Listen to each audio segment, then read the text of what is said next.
All right, ready to dive into something really fascinating?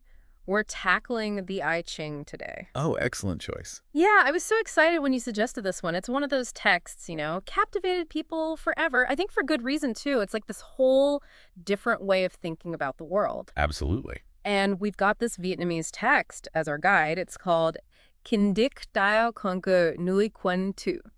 Should help us unpack everything. Oh, definitely. Should give us some really interesting perspectives. So we're starting with straight up legends and lost books. Right from the beginning. Gotta love it. Right. Like this document, it mentions Phúc Hai, Emperor Fuxi. There's this whole debate. Was this thing foretelling the future? Was it like philosophy 101? Oh, Or give you both, right? or both. And get this, there were 3 versions, but only one survived. Just makes you wonder what was in those other 2. It is intriguing to think about what might have been lost, isn't it? Hmm. But even just focusing on what we do have, the Zuyi, that's the one that survived. And there's just so much there. What always gets me is how something this old can still be relevant today. Thousands of years, right? Thousands of years. It's been used for divination, obviously, but also philosophy, even mathematics. Okay, hold on. We're getting a little ahead of ourselves. I need like a crash course here. When we talk I Ching, what are we even looking at? Like the structure? Okay, so picture this. 8 basic symbols, we call them trigrams. Each one has 3 lines, and those lines can be broken or unbroken. And those lines, those represent yin and yang. Ah, the duality. Exactly, that core duality. Yin, that's receptive, yielding, think like water. And yang is your active, creative force, like fire. Okay, I'm with you so far. 8 trigrams, yin and yang. How do we actually get insights, though? So you combine these trigrams, and that gives you 64 hexagrams. Each of those hexagrams, it's like a snapshot of situation, shows you how it could change. Interesting. So each hexagram tells a story, kind of. In a way, yes. Like you have the trigram Qian. 3 unbroken lines represents heaven, strength, creativity, leadership, that kind of thing. So if you understand what the lines mean, how they go together, You start to see these patterns. you can get insights, yeah, like a whole language. Exactly. But it's not about some crystal ball prediction. It's more about the flow of life, those ups and downs, understanding that change is constant. The I Ching makes you really think, look at your options, act in a way that, goes with that natural order. I'm starting to see why this thing has stuck around. It's not just fortune cookie stuff. Not at all. It's like finding where you fit in this whole grand scheme of things. Precisely. It's about recognizing that interconnectedness, learning how to navigate those connections with wisdom, with awareness. I was going through this source earlier and something really jumped out at me. It talks about Carl Jung. Oh, interesting. Yeah, like Carl Jung. And it says he actually consulted the I Ching before he translated it. Wow. Right. You'd think if anyone would be like, nah, I've got this, it'd be him. This is a guy who spent his life trying to understand the mind so clearly there was something there that resonated. Jung was really drawn to the idea that the I Ching could tap into the unconscious mind. Like the process of working with those hexagrams, he saw it as a way to get to these deeper parts of ourselves. Okay, so we're not just talking about understanding the world out there, but also what's going on inside us.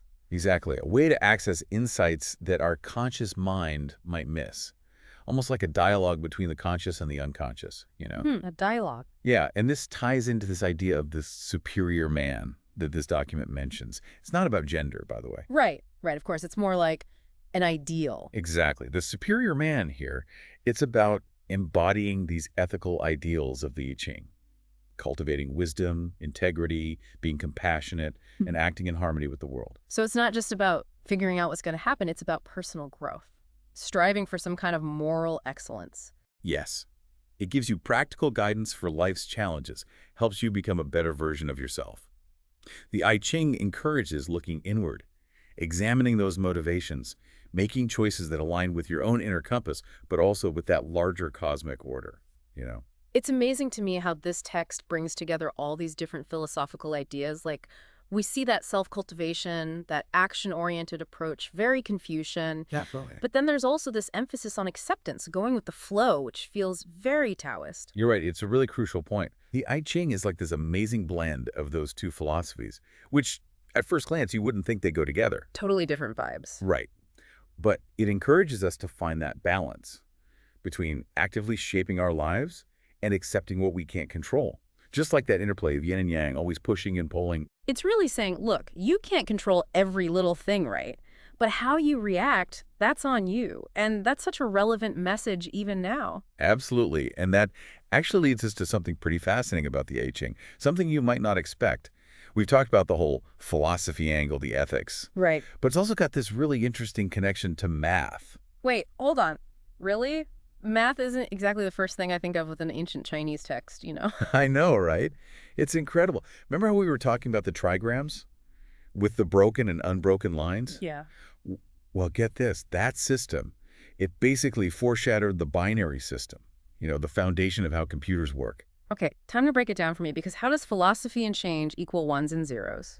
It's all about how those lines are arranged. The broken and unbroken lines, those hexagrams, they actually represent that binary. Each line's like a 0 or a 1. It was a German mathematician, Gottfried Wilhelm Leibniz, who first made that connection way back in the 17th century. So they were basically using this system that would one day be in our phones, our laptops, without even realizing it. Exactly. It's mind-blowing, right? And it gets even wilder. This Vietnamese text we're using, it actually says that a Chinese philosopher, Xiaoyang, might have figured out the binary system way before Leibniz. Get out! See, this is what I love about these deep dives, always something new to uncover. But it makes you think, right? Like all these connections across time, across cultures. It really highlights how knowledge travels, Yeah. how these ideas can pop up in unexpected places. This whole deep dive has been full of surprises, that's for sure. But at its core, the I Ching is giving us this way to understand the world, these patterns, these connections we might miss otherwise. It's about recognizing those cycles of change, right? Understanding how those opposing forces are always at play, and then finding that place of balance within ourselves and in the world. So as we wrap up our I Ching journey, what's one big takeaway you want our listeners to walk away with? If there's just one thing, I hope it's this. The I Ching is all about embracing uncertainty, seeing challenges as chances to grow, trusting that there's a bigger wisdom at play. It's like it's telling us, hey, there's a rhythm to all of this. Learn to listen. I'm ready to crack open the I Ching again with a fresh perspective after this. That's fantastic. I'm so glad to hear that. It's an endless journey of discovery, this text. It really is. And Yeah. thanks for taking this journey with me. This has been great. The pleasure was all mine. Always a fascinating topic to explore.